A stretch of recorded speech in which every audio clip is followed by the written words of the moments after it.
But ಈ ಸಿನಿಮಾದಲ್ಲಿ different ಅನಿಸಿದ್ದು ಅಂದರೆ ವಿನೋದ್ ಲವರ್ ಬಾಯ್ ಆಗಿ ಮಾಡಿರೋ ಸಿನಿಮಾ ನೋಡಿದ್ದೀನಿ, ಆ್ಯಕ್ಷನ್ ಆಗಿ ಮಾಡಿರೋಂಥ ಸಿನಿಮಾ ನೋಡಿದ್ದೀನಿ. ಬಟ್ ಈ ಸಿನಿಮಾದಲ್ಲಿ ಎಲ್ಲ ಸಿನಿಮಾನೂ ಮೀರಿಸುವಂಥ ಒಂದು ಪರ್ಫಾರ್ಮೆನ್ಸ್ ತಿಂದಾಕ್ಬಿಟ್ಟಿದ್ದಾನೆ. ಸೊ ವರ್ಸಟೈಲ್ ಆ್ಯಕ್ಟರ್ ಅನ್ನೋದನ್ನು ಈ ಸಿನಿಮಾದಲ್ಲಿ 100% ಪ್ರೂವ್ ಮಾಡಿ ಕೊಟ್ಬಿಟ್ಟಿದ್ದಾರೆ. ಮೋಸ್ಟ್ಲಿ ಈ ಸಿನಿಮಾ ನೋಡಿದ ಮೇಲೆ ಬೇರೆ ಬೇರೆ ಡಿಫ್ರೆಂಟ್ ಆದಂಥ ಪಾತ್ರಗಳು ಏನೇ ಒಂದು ಪೆನ್ ಹಿಡಿದ್ರು ರೈಟರ್ಸು ಅದಕ್ಕೆ ಒಂದು ಎಕ್ಸ್ಟ್ರಾರ್ಡಿನರಿ ಒಂದು ಪೆನ್ನಿಂಗ್ ಆಗಿ ವಿನೋದ್ ನಿಲ್ತಾನೆ ಅನ್ನೋದು ನನ್ನ ಒಂದು ಅಭಿಲಾಷೆ. ತುಂಬ ಅದ್ಭುತವಾಗಿ ಮಾಡಿದ್ದಾನೆ. ಸೊ ಆ ಥರ ಪರ್ಫಾರ್ಮೆನ್ಸ್ ಮಾಡೋದು ಭಾಳಷ್ಟು ಕಷ್ಟ, ಅದನ್ನು ಭಾಳಷ್ಟು ಈಸಿಯಾಗಿ ಕಣ್ಣು ಕೂತ್ಕೊಳ್ತು ಅಂದರೆ ಅವ್ನ ಪರ್ಫಾರ್ಮೆನ್ಸ್ ಮೇಲೆ ಬೇರೆ ಕಡೆಯಲ್ಲಿ ಹೋಗೋದಕ್ಕೆ ಡೈವರ್ಟ್ ಆಗೋದಕ್ಕೆ ಮನಸ್ಸೇ ಬರಲ್ಲ. ಆ ರೇಂಜಿಯಾಗಿ ಒಂದು ಸ್ಕ್ರೀನ್ನ ಆವರಿಸ್ಕೊಂಡಿದ್ದಾನೆ. Wish you all the very best. Thank you. ನಾನೊಂದು ಶೋನಲ್ಲಿ ಹೇಳಿದೆ, ಒಂದು ರಾವಣಾಸುರನ ರೂಪದಲ್ಲಿ ಕಾಣುವಂಥ ಒಂದು ಶ್ರೀರಾಮಚಂದ್ರ ಅಂತ. ಸೊ ಅದನ್ನು ಈ ಸಿನಿಮಾದಲ್ಲಿ ಪ್ರೂವ್ ಮಾಡಿದ್ದಾರೆ. ಯಾಕಂದರೆ ಅವ್ನು ಗಿಟಪ್ ಎಲ್ಲ ನೋಡ್ತು ಅಂದರೆ ರಾನೆಸ್ಸು ಒಂದು ರಾವಣಾಸುರನ ಥರ ಕಾಣಿಸ್ತಾನೆ. ಬಟ್ ಅವ್ನ ಫ್ಯಾಮ್ಲಿನ ಕೇರ್ ಮಾಡೋದಿರ್ಬೋದು, ಅವ್ನ ಫ್ಯಾಮ್ಲಿನ ಪ್ರೀತಿಸೋದಿರ್ಬೋದು, ಅವ್ರ ಸ್ನೇಹಿತರಿಗೆ ಅವ್ನು ಸಪೋರ್ಟ್ ಮಾಡೋದಿರ್ಬೋದು, ಎಲ್ಲನೂ ಒಬ್ಬ ಶ್ರೀರಾಮಚಂದ್ರ ಅವನಲ್ಲಿದ್ದಾನೆ. ಸೊ ಅದನ್ನು ಇವತ್ತು ನಾನು ಹೇಳ್ತಾ ಇದ್ದೀನಿ. Wish you all the very God bless you. ತುಂಬ ಒಳ್ಳೆಯದಾಗಲಿ. ಆ್ಯಂಡ್ ಅಗೈನ್ ನನ್ನ ಫ್ಯಾಮ್ಲಿಗೆ ಎಂಟ್ರಾಗಿರುವಂಥ ನನ್ನ ತಂಗಿ ಸುನಾಲ್, ಅವಳು ಮಾಡೋಂಥ ಎಲ್ಲ ಸಿನಿಮಾಗಳು ಸಹ ನಾನು ನೋಡಿದ್ದೀನಿ. ಅವಳು ಎಷ್ಟು ಮುದ್ದಾಗಿದ್ದಾಳೆ, ಅಷ್ಟೇ ನ್ಯಾಚುರಲ್ಲಾಗಿ ಅಷ್ಟು ತುಂಬ ಚೆನ್ನಾಗಿ ಅಭಿನಯ ಮಾಡ್ತಾಳೆ. ಬಟ್ ಈ ಸಿನಿಮಾದಲ್ಲಂತೂ ನೆಕ್ಸ್ಟ್ ಲೆವೆಲಲ್ಲಿ ಪರ್ಫಾರ್ಮೆನ್ಸ್ ಮಾಡಿದ್ದಾಳೆ. ಅಷ್ಟು ಒಳ್ಳೆಯ ಒಂದು ಪರ್ಫಾರ್ಮೆನ್ಸ್ ಸ್ಕೋಪ್ ಸಿಕ್ಕಿದೆ. ಒಂದು ಲವರ್ ಮಾಡೋವಂಥ ಒಂದು ಲವ್ ಮಾಡೋವಂಥ ಒಂದು ಹುಡುಗಿ ಆಗಿರ್ಬೋದು ಮತ್ತು ಗೃಹಿಣಿ ಆಗಿರ್ಬೋದು, ತುಂಬ ವರ್ಸಟೈಲ್ ಆಗಿ ಇಷ್ಟು ಅದ್ಭುತವಾಗಿ ಅಭಿನಯ ಮಾಡಿದ್ದೆ ಚಿನ್ನ. God bless you. ಒಳ್ಳೇದಾಗಲಿ. ಇಬ್ಬರದು ನೆಕ್ಸ್ಟ್ ಲೆವೆಲ್ ಪರ್ಫಾರ್ಮೆನ್ಸ್. ಇಟ್ಸ್ ಕೂತ್ಕೊಂಡು ನೋಡ್ತಾ ಇರೋರು ಪರ್ಫಾರ್ಮೆನ್ಸ್ ಬಿಟ್ಟು ಬೇರೆ ಇನ್ನೇನು ಕೇಳಲ್ಲ, ಅಲ್ಲೇ ಇರಬೇಕು ಅನ್ಸುತ್ತೆ. ಯಾಕಂದ್ರೆ ಆ ರೇಂಜಿಗೆ ಒಂದು ಪರ್ಫಾರ್ಮೆನ್ಸ್ ಮಾಡಿದ್ದೀರಾ ಎಕ್ಸ್ಟ್ರಾಡಿನರಿಯಾಗಿ. ಆ್ಯಂಡ್ ನಮ್ಮ ಪ್ರೊಡ್ಯೂಸರ್ ಕೇಶವ್ ದೇವಸುಂದರ್ ಅವರಿಗೆ ಒಳ್ಳೆಯದಾಗಲಿ ಸರ್. ತುಂಬ ಒಳ್ಳೆ ಸಿನಿಮಾ ಮಾಡಿದ್ದೀರಾ, ತುಂಬ ಒಳ್ಳೆ ಸಿನಿಮಾ ಕೊಟ್ಟಿದ್ದೀರಾ.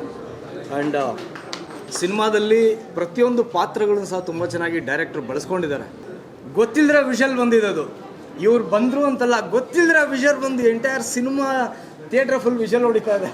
ಆ ರೇಂಜ್ ಒಂದು ಗೇಮ್ ಚೇಂಜರಾಗಿ ಆ್ಯಕ್ಟ್ ಮಾಡಿದ್ದಾರೆ. ಎಕ್ಸ್ಟ್ರಾಡಿನರಿ. ಮೋಸ್ಟ್ಲಿ ನಿಮಗೆ ಬರುವಂಥ ಪರ್ಫಾರ್ಮೆನ್ಸ್ಗಳು ಇನ್ಮೇಲೆ ಹೀರೋಯಿನ್ನು ಅದು ಇದೆಲ್ಲ ಬೇರೆ ಬೇರೆ ಬೇರೆ ಬರದೇ ಬರುತ್ತೆ. ಆ ರೀತಿಯಾಗಿ ತಿಂದಾಕ್ಬಿಟ್ಟಿದ್ದೀರಾ.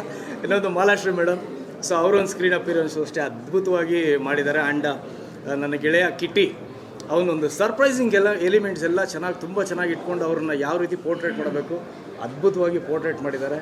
ಆ್ಯಂಡ್ ಸ್ಪೆಷಲಿ ಹೇಳ್ಬೇಕಂದ್ರೆ ಮ್ಯೂಸಿಕ್ ಡೈರೆಕ್ಟರ್ ಇದ್ದಾರೆ. ಉಳಿದಾಗೆ ಎಲ್ಲರೂ ಎಲ್ಲ ಒಂದು ಪಾತ್ರಗಳಿರ್ಬೋದು, ಟೆಕ್ನಿಷಿಯನ್ ಟೀಮ್ ಇರ್ಬೋದು, ಎಲ್ಲನೂ ಸಹ ತುಂಬ ಚೆನ್ನಾಗಿ ಪಾತ್ರಗಳನ್ನು ನಿಭಾಯಿಸಿದ್ದಾರೆ. ದಯವಿಟ್ಟು ಎಲ್ಲ ಕರ್ನಾಟಕದ ಜನತೆಯಲ್ಲಿ ಕೇಳೋದೇನೆಂದರೆ ಈ ಸಿನಿಮಾ ಬಂದು ನೋಡಿ.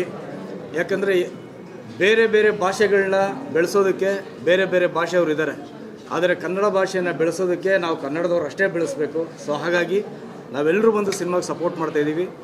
ನೀವು ಸಹ ಜನತೆ ಬಂದು ಥಿಯೇಟ್ರಲ್ಲಿ ಸಿನಿಮಾ ನೋಡಿದ್ರೆ ಖಂಡಿತ ಕನ್ನಡವನ್ನು ಬೆಳೆಸ್ದಾಗುತ್ತೆ, ಉಳಿಸ್ದಾಗುತ್ತೆ. ಅಂದರೆ ನಾವು ಹೇಳ್ತಾ ಇರೋದು ಸುಮ್ಮನೆ ಏನೋ ಪ್ಲೀಸಿಂಗ್ ಮಾಡ್ತಾಯಿದ್ದೀವಿ ಅಂತಲ್ಲ, ತುಂಬ ಅದ್ಭುತವಾದಂಥ ಒಂದು ಸಿನಿಮಾ. ದಯವಿಟ್ಟು ಎಲ್ಲರೂ ಬಂದು ನೋಡಿ ಎಂಕರೇಜ್ ಮಾಡಿ ಅಂತ ಕೇಳ್ಕೊಳ್ತೀವಿ. ವಿಶ್ ಆಲ್ ದ ಬೆಸ್ಟ್ ಎಲ್ರಿಗೂ ಸಹ. ಒಳ್ಳೆಯದು. ಈ ಮೀಡಿಯಾದಿರುತ್ತಲ್ಲ, ಇದನ್ನು ತಪ್ಪಿಸ್ಕೊಂಡು ಓಡೋಗ್ಬಿಟ್ರೆ ಸಾಕು ಅನಿಸ್ತಾ ಇರುತ್ತೆ. ಯಾಕೆಂದರೆ ಹೆಂಗೆ ಹೇಳೋದು ಚೆನ್ನಾಗಿದೆ ಅಂತ ಮನಸ್ಸಲ್ಲೇ ಅಂತ ಬೇಜಾರಾಗ್ತಾರೆ. ದಯವಿಟ್ಟು ತಪ್ಪಿಲ್ಕೊಬೇಡಿ ಯಾರು ನಿಜ ಹೇಳ್ತಾ ಇದ್ದೀನಿ ಅಂತ. ಬಟ್ ಈ ಸಿನಿಮಾಗೆ ನಾನೇ ಅವಾಗಿಂದ ಕಾಯ್ತಾ ಇದ್ದೀನಿ, ಹೇಳಲೇಬೇಕು ಇದಕ್ಕೆ. ಯಾಕೆಂದರೆ ಕೆಲವು ರಿವ್ಯೂಗಳನ್ನ ಮನಸಾರ ಅಯ್ಯೋ ತುಂಬ ಚೆನ್ನಾಗಿದೆ, 100% ಇದಕ್ಕೆ ನಾನು ಹೊಗಳಲೇಬೇಕು, ಚೆನ್ನಾಗಿದೆ ಅಂತ ಹೇಳಲೇಬೇಕು ಅಂತ ಮನಸ್ಸಲ್ಲಿ ಗಟ್ಟಿಗೆ ಅನಿಸುತ್ತಲ್ಲ, ಆ ಥರದ್ದೊಂದು ಸಿನಿಮಾ ಮಹಾದೇವ ಅದ್ಭುತವಾಗಿದೆ. ಆ್ಯಂಡ್ ನಮ್ಮ ಮರಿ ಟೈಗರ್ ಸಿನಿಮಾನ ನಾನು ಟೈಸನ್ ಒಂದು ನೋಡಿದೆ ಥಿಯೇಟ್ರಲ್ಲಿ, ಅದಾದಮೇಲೆ ಯಾವುದೂ ನೋಡಿರಲಿಲ್ಲ. ಬಟ್ ಇದಕ್ಕೆ ನೀನು ಎದೆ ತಟ್ಕೊಂಡು ಹೇಳ್ತೀನಿ, ತಮಿಳು ಮಲಯಾಳಮು ತೆಲುಗು ಅವರೆಲ್ಲ ಹುಡ್ಕೊಂಡು ಓಡ್ ಬರ್ತಾರೆ ಇದಕ್ಕೆ. ನಮ್ಮ ಮೂವಿಲಿ ಮಾಡಿ, ನಮ್ಮ ಭಾಷೆಯಲ್ಲಿ ಮಾಡಿ ಅಂತ ಈ ಸಿನಿಮಾ ನೋಡಿದ್ಮೇಲೆ ಅಷ್ಟು ಚೆನ್ನಾಗಿ ಮಾಡ್ಯಾರ ಅವರು. ಆ್ಯಂಡ್ ಕನ್ನಡಕ್ಕೆ ನಿಜವಾಗ್ಲೂ ದೊಡ್ಡ ಆಸ್ತಿ ಅಂತ ಹೇಳೋದು ತಪ್ಪಾಗಲ್ಲ. ಯಾಕೆ ಕನ್ನಡದಲ್ಲಿ ಈ ಥರ ಬರ್ತಿಲ್ಲ, ಯಾಕಂದರೆ ಕನ್ನಡದಲ್ಲಿ ಚೆನ್ನಾಗಿ ತೆಗೆದ್ರೆ ಸೇಮ್ ಮಲಯಾಳಂ ಥರ ಇದೆಯಲ್ಲ, ಸೇಮ್ ತಮಿಳ್ ಥರ ಇದೆಯಲ್ಲ ಅಂತ. ಇದು ಕನ್ನಡ ಮೂವಿ ಥರನೇ ಇದೆ, ಅದ್ಭುತವಾಗಿದೆ, ತುಂಬ ಚೆನ್ನಾಗಿದೆ. ದಯವಿಟ್ಟು ನೋಡಿ. ಆ್ಯಂಡ್ ಫಸ್ಟ್ ಟೈಮ್ ಇದರಲ್ಲಿ ಇವ್ರದ್ದು ಏನು ಅಂತ, ಯೂಶಲಿ ಇವರಾಗಿರ್ಬೋದು, ನಮ್ಮ ಧ್ರುವ ಸರ್ ಆಗಿರ್ಬೋದು, ಇವರೆಲ್ಲ ಡೈಲಾಗೆ ಫೇಮಸ್. ಇಷ್ಟು ಅರ್ಧ ಕಿಲೋಮೀಟರ್ ಡೈಲಾಗ್ ಹೇಳ್ಬಿಡ್ತಾರೆ, ಲಾಸ್ಟಲ್ಲಿ ಒಂದು ಹೊಡೆಯೋದು. ನಾವು ಇದನ್ನು ಹೆಂಗೆ ಹೇಳೋದು ಇಷ್ಟು ಉದ್ದ ನೆನ್ಪಿಟ್ಕೊಂಡು ಅಂತ. ಈ ಸಿನಿಮಾದಲ್ಲಿ ಮನುಷ್ಯನ ಡೈಲಾಗೇ ಇಲ್ಲ, ಒಬ್ಬೊಬ್ಬ ಒಂದು 2-3 ಡೈಲಾಗು. ಇಡೀ ಸಿನಿಮಾ ಕಣ್ಣಲ್ಲೇ ತಿನ್ಕೋತಾರೆ ಅಂತ ಹೇಳೋ ಆ ಥರ ಕಣ್ಣಲ್ಲೇ ತಿನ್ಕೊಂಬಿಡ್ಯಾರೆ. ಅದ್ಭುತವಾದ ನಟನೆ. ಇಲ್ಲಿ ನವೀನು ಈ ಮನುಷ್ಯ ಎಲ್ಲಿದ್ದು ಇಷ್ಟು ದಿನ. ಅದ್ಭುತವಾದ ನಿರ್ದೇಶನ, ಅದು ಹೊಸತನ ಇದೆ. ಆ್ಯಂಡ್ ಒಂದೊಂದು ಶಾರ್ಟ್ ಇಟ್ಟಿರೋ ವಿಧ ಆಗಿರಲಿ ತುಂಬ ಚೆನ್ನಾಗಿದೆ. And I can see a great future. ಒಂದು ಕನ್ನಡ ನಮ್ಮ ಚಲನಚಿತ್ರರಂಗಕ್ಕೆ ಒಂದು ದೊಡ್ಡ ಕೊಡುಗೆ ನೀವು ಆಗಿರ್ಬೋದು. ಆ್ಯಂಡ್ ಈ ಸಿನಿಮಾದಲ್ಲಿ ಸೋನಲ್ ಲುಕ್ ಸೋ ಕ್ಯೂಟ್. ಯಾಕೆ ಇಷ್ಟು ಬೇಗ ಮದುವೆ ಆದ್ರಿ ಅಂತ ತುಂಬ ಜನ ಕೇಳ್ಬೋದೇನೋ, ಅಲ್ಲ ಕೇಳ್ಬೋದೇನೋ, ನಾನೇ ಕೇಳ್ಬಿಡ್ತಾ ಇದ್ದೀನೋ. ನನ್ನ ಹೆಂಡತಿ ಇದ್ದಾಳೆ, ಕೇಳ್ತಾ ಇಲ್ಲ. ಅದಕ್ಕೆ ಅದೇ ಹೆಂಡತಿ ಪಕ್ಕದಲ್ಲಿದ್ದಾಗ ನೀನು ಎಲ್ಲ ಕಡೆ ಬಂದುಬಿಟ್ಟು ನೀನು. ಬಟ್ ನಿಜವಾಗಿ ಬರ ಬಟ್ ಇಲ್ಲ, ನಿಜ she look so beautiful and ತುಂಬ ಚೆನ್ನಾಗಿದೆ ಆ್ಯಂಡ್ ಅದ್ಭುತವಾದ ನಟನೆ ಅಫ್ಕೋರ್ಸ್. ಆ್ಯಂಡ್ ಈ ಸಿನಿಮಾದಲ್ಲಿ ಅಫ್ಕೋರ್ಸ್ ವಿನೋದ್ ಅವ್ರು ನಂಗೆ ಎಷ್ಟು ಇಷ್ಟ ಆದರೂ ಬೇಜಾರು ಮಾಡ್ಕೋಬೇಡಿ, ಒಂದು ಮಟ್ಟಕ್ಕೆ ಜಾಸ್ತಿನೇ ಇಷ್ಟ ಆಗಿರೋದು ನಮ್ಮ ಟಾಮ್ ಕ್ರೂಸು. ನಾನು ಇವ್ರನ್ನ ಟಾಮ್ ಕ್ರೂಸ್ ಅಂತಲೇ ಕರೆಯೋದು. ಆ ಮನುಷ್ಯಂದು ಅಷ್ಟೇ, ಅದು ಎಷ್ಟು ದಿನ ಆದರೂ ಅದೇನು ಮಿಷನ್ ಇಂಪಾಸಿಬಲ್ 1 2 3 30 40 ಬಂದರೂ ಆ ಮನುಷ್ಯ ಒಬ್ಬರೇ ಇರ್ತಾರಲ್ಲ, ಆ ಥರ ಇವರು. ಏನ್ರಿ ಇವ್ರದ್ದು ಯಪ್ಪ ದೇವ್ರೆ. ಇಡೀ ಸಿನಿಮಾಗೆ ಒಂದು ಟರ್ನಿಂಗ್ ಪಾಯಿಂಟ್ ಅಂದರೆ ಅದು ಸಿನಿಮಾ ಕತೆ. ಇಲ್ಲ ಅದು ಹೇಳಲ್ಲ ಇವರೆಲ್ಲ ಇದ್ದಾರೆ, ಇಲ್ಲೊಂದು ಕತೆ ಹೇಳ್ಬಿಡ್ತಾ ಇದ್ದೆ. ಬಟ್ ನಿಜವಾಗ್ಲೂ ಏನು ನಟನೆ. ಇಷ್ಟು ದಿನ ನೀವೇನು ಅಳಮುಂಜಿ ಶ್ರುತಿ ಅಂತ ಇದ್ರಿ, ನಾವೇ ಶೋನಲ್ಲಿ ಆಡ್ಕೋತಾ ಇದ್ವಿ ಟಿ ವಿನಲ್ಲಿ, ಬರೀ ಅಳಿಸ್ತಾರೆ ಅಂತ. ಬಟ್ ನಮ್ಮ ಶೋಗಳ ಮುಖದ ನಗಿಸ್ತಾರೆ ಅಂತ ಗೊತ್ತಿತ್ತು. ಇದನ್ನ ನೋಡಿದ್ರೆ ಏನು ಅಂತ ಹೇಳಿದ್ರೆ ಸಿನಿಮಾ ರಿವೀಲ್ ಆಗ್ಬಿಡುತ್ತೆ, ಹೇಳೋಕ್ಕಾಗ್ತಲ್ಲ, ಅಲ್ಲಿ ಕಚ್ಕೋತಾ ಇದ್ದೀನಿ. ಬಟ್ ದಯವಿಟ್ಟು ನಟನೆ ನೋಡಿ. ಇನ್ಮೇಲೆ ತುಂಬ ಜನ ದೊಡ್ಡ ನಟರಿಗೆ ಸ್ವಲ್ಪ ಕುತ್ತಿದೆ, ಯಾಕೆಂದರೆ ಎಲ್ಲ ಥರ ಕ್ಯಾರೆಕ್ಟರ್ಗೂ ಇವ್ರನ್ನೇ ಹಾಕತ್ತಾರೆ. ಇನ್ನೊಂದು ಸ್ವಲ್ಪ ಹೇಳಿದ್ರೆ ಕತೆ ಗೊತ್ತಾಗ್ಬಿಡುತ್ತೆ, ನಾನು ಹೇಳಲ್ಲ, ಸುಮ್ಮನಿರ್ತೀನಿ. ಬಟ್ ಹ್ಯಾಟ್ಸ್ ಆಫ್ ನಿಜವಾಗ್ಲೂ ನಿಮ್ಮ ನಟನೆಗೆ. ಏನೇ ಹೇಳಿ, ಎಷ್ಟು ಜನ ಹೊಸ ಹೀರೋಯಿನ್ ಬರಲಿ, ಯಾರೇ ಬರಲಿ, ಇವರು ಮಹಾಲಕ್ಷ್ಮಿ ಮೇಡಮ್ ಬಂದಾಗ ಎದ್ದು ನಜ್ಜಿ ವಿಸಿಲ್ ವಾಡೋದು, ಚಾಪಾಳೆ ಥೇಟಾಗೆ ಪಾಪ್ಕಾರ್ನ್ ಎಲ್ಲ ಹಿಂಗೆಲ್ಲ ಚೆಲ್ಲಿ ಮಜ್ಜ ಮಾಡ್ಬಿಡ ಅನ್ಸುತ್ತೆ. ಅಂಥ ಒಂದು ಸ್ಕ್ರೀನ್ ಸ್ಪೇಸ್ ಇದೆ. ಸೊ ಎಂಟೈರ್ ತಂಡಕ್ಕೆ hats off. And producer Keshav sir, ಇಂಥ ಒಂದು ಒಳ್ಳೆ ಸಿನಿಮಾ ಫಸ್ಟು ಓಕೆ ಅಂದಿದ್ದೀರಲ್ಲ, ಇಲ್ಲ ಒಂದು ಐಟಮ್ ಸಾಂಗ್ ಬೇಕು, ಒಂದು ಇದು ಬೇಕು ಅದು ಬೇಕು, ಇಲ್ಲ ನಾನು ಪ್ರೊಡ್ಯೂಸ್ ಮಾಡಲ್ಲ ಅನ್ನೋರೇ ಜಾಸ್ತಿ ಇರ್ಬೋದೇನೋ ಗೊತ್ತಿಲ್ಲ. ಇನ್ನು ಜಾಸ್ತಿ ಮಾತಾಡಿದ್ರೆ ನನಗೆ ಅವಕಾಶ ಸಿಗಲ್ಲ, ಅದಕ್ಕೆ ಸುಮ್ಮನಿದ್ದೀನಿ. ಬಟ್ ನಿಜವಾಗ್ಲೂ ಇಂಥ ಒಂದು ಒಳ್ಳೆ ಕತೆಗೆ ಪ್ರೊಡ್ಯೂಸ್ ಮಾಡಿದ್ದಾರೆ, hats off. And music director, ನಾನು ಅವಾಗಿಂದ ಇವ್ರನ್ನ ತುಂಬ ಹೊಗಳ್ತಾ ಇದ್ದೀನಿ. ಕತೆಗೆ 2ನೇ ಹೀರೋ ಇವರೇ, ಅದ್ಭುತವಾಗಿ ಕೊಟ್ಟಿದ್ದಾರೆ. ಇನ್ನೆಲ್ಲ ಹೇಳ್ಬಿಡ್ತೀನಿ. Thank you very much. ಇನ್ನು ಹೇಳೋದೊಂದೇ, ನನ್ನ ಹೆಂಡತಿ ಥರ ಎಲ್ಲರಿಗೂ ಹೆಂಡತಿ ಸಿಕ್ಕಲಿ, ಒಳ್ಳೇದಾಗಲಿ ಹೇಳಿದ್ದೀನಿ ಕಡೆ.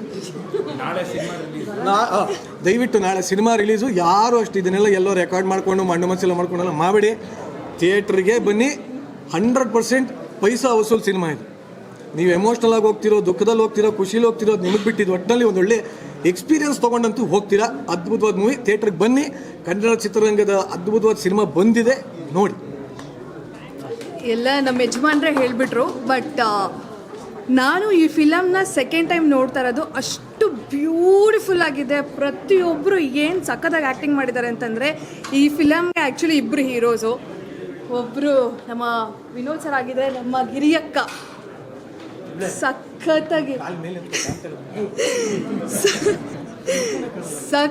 ಆ್ಯಕ್ಟಿಂಗ್ ಮಾಡಿದ್ದಾರೆ. ಆಮೇಲೆ ನನ್ನ ಗಂಡ ಆಲ್ರೆಡಿ ಹೇಳ್ಬಿಟ್ಟಿದ್ದಾರೆ, ಸೋನಲ್ ಅವರು ತುಂಬ ಅಂದರೆ ತುಂಬ ಮುದ್ದಾಗಿ ಕಾಣಿಸ್ತಾರೆ. ಆ್ಯಂಡ್ ಸಿನಿಮಾಟೋಗ್ರಫಿ ಆಗಿರಲಿ, ಬ್ಯಾಕ್ಗ್ರೌಂಡ್ ಸ್ಕೋರ್ ಆಗಲಿ ಅಲ್ಟಿಮೇಟ್ ಆಗಿದೆ. ದಯವಿಟ್ಟು ಎಲ್ಲರೂ ಥಿಯೇಟ್ರಿಗೆ ಬಂದು ನೋಡಿ. And all the very best.